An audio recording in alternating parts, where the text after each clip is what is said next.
Have you ever loved someone so much that it borders on obsession? Have you ever felt the pain of losing that loved one and they go on to find love elsewhere and give them everything that you felt you were owed? We explore what happens when that's the case. Tune in for Final Verdict, the Acrimony case, Melinda Moore.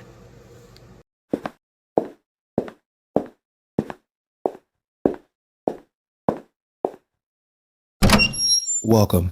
I'm Quinton Wimberly, and this is where storytelling meets morality. Every episode, we put some of cinema's most controversial villains on trial, asking the question, were they truly evil or just misunderstood? From Thanos to the Joker, Cersei Lannister to Walter White, we explore their motives, their madness, and the moral gray that defines them. This isn't just movie talk, it's moral debate. This is Final Verdict.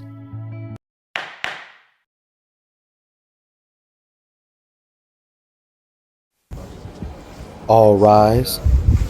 The Honorable Judge Quinton presiding. Please be seated, ladies and gentlemen. Welcome to Final Verdict. I'm your judge, the Honorable Quinton Wimberly. Today we have an interesting case where we will put Melinda Moore from Acrimony on trial to not see if she was guilty. In fact, we're trying to see if she was justified in her behaviors. First, let's start at the beginning.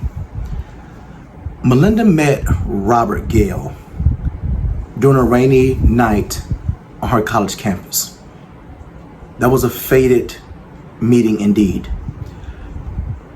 She lost a couple of her school assignments during that run-in. She literally ran into him.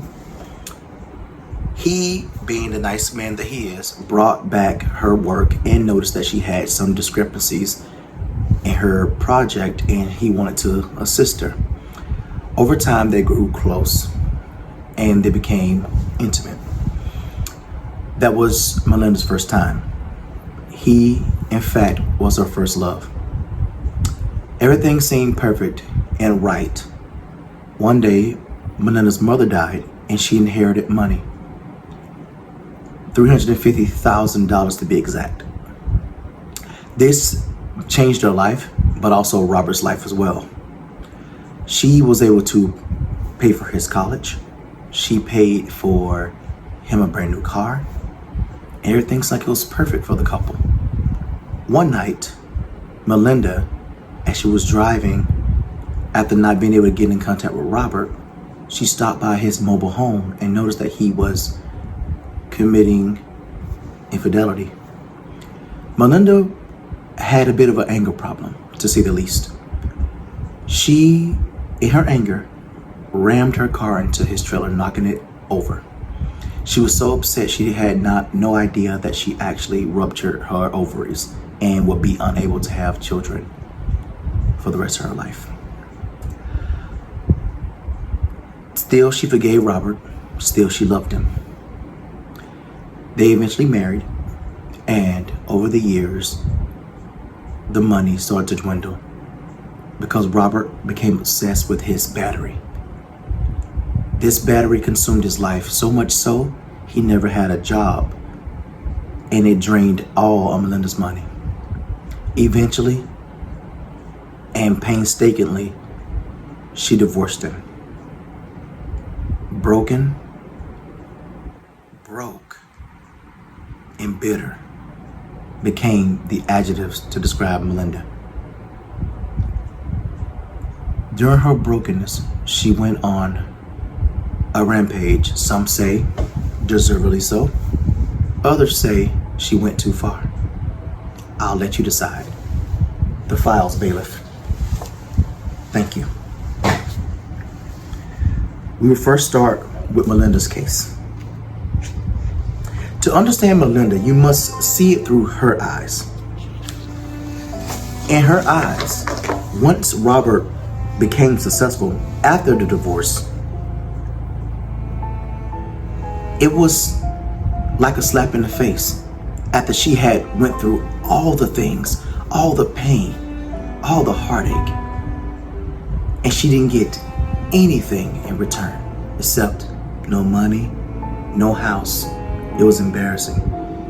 She was a 40-something-year-old woman living with her sisters due to overextending on a man that she thought loved her equally.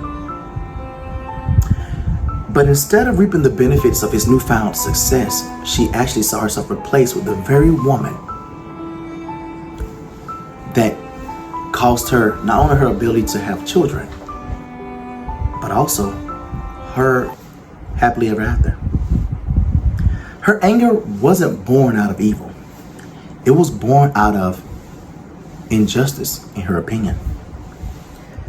That kind of emotional bankruptcy that makes anyone snap. Think about it. Could you imagine sacrificing 20 years of your life only to find out that that person that you sacrificed for and eventually left is now giving everything to someone else? How would you feel? Think about that. Did she become obsessive? Yes, she did. Did she stalk him, harass him, and his new wife? Yes, she did. But was it really her fault? Or was she just consumed with love? With so much love, and also so much anger and pain that it kind of overwhelmed her logic. In many ways, Melinda is the emotional reflection of anyone who has ever given too much for someone. Now, let's look at Robert's argument, shall we? Robert was not the perfect husband. In fact, he was far from it. He was selfish. He was obsessed. He was oblivious. In fact, one would say Robert was a bum. But he did believe in himself, and that is important. It was that belief in himself and that constant diligence, that constant knowing of one's worth or the worth of one's invention that eventually got him that $150 million payday that he believed he deserved. He tried to make amends. People forget oftentimes in that movie, because he's seen as the bad guy also, that once Robert received his payment, he went back to Melinda. He apologized for everything he put her through. He gave her flowers. Over the course of their marriage, he burned through $1.5 million of her money. He returned to her $10 million. On top of that, he bought and paid for the house that he also caused her to lose. Some would say that was an amazing gesture because during the divorce, he had nothing. She asked for nothing. So in fact, he was not, and she was not entitled to any of the money. But he gave her $10 million because he still loved Melinda. He truly did. And somewhere along the way, and somehow, she still loved him too. Once Melinda made it very clear that she would never get back with Robert, he moved on like any of you would. Wouldn't you move on if someone divorced you and say they no longer want to be with you at all and that you are the worst thing that ever happened to them? Or would you, quote unquote, fight for her affection? Robert wasn't the perfect husband, but he also wasn't a bad guy either. Both Robert and Melinda were victims. Now let's cross-examine both parties. Melinda did sacrifice for love, but love without boundaries turns into servitude. Robert did chase a dream, but ambition without empathy is selfishness.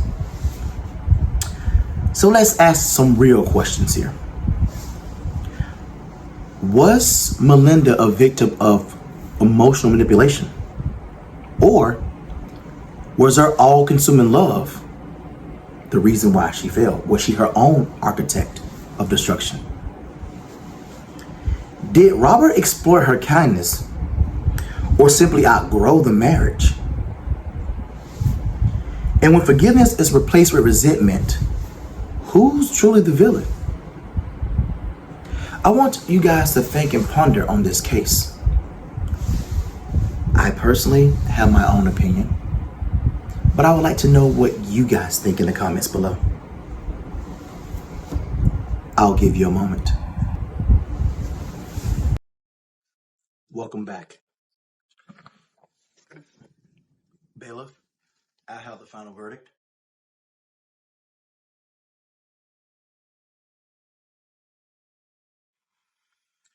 When it comes to the ruling from Melinda Moore,